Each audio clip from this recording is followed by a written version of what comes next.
So, paano natin i-disable or pigilan natin yung pag-install ng update sa Windows? So, malaking katanungan 'yan.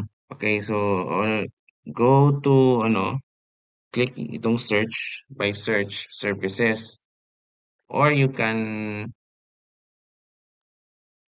type this one services. Yan, ito na. Napakadali talaga. Yan, so ito na po yung itsura, yung services window, or scroll na lang. Mag-scroll na lang tayo. Hanapin natin yung Windows Update. So, ito po yung itsura ng Windows Update. Highlight, right-click, then click Properties. Yan. Ito na po yung kalalabasan niya.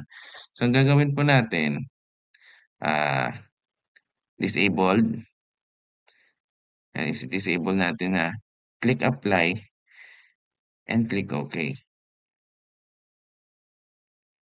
Madali itong gawin. So, first failure. Okay, so dito sa first failure, click recovery, itong first failure. Ang click natin yung take no action. Click apply, then click OK. Ayan. Tingnan natin. Ayan, disabled talaga.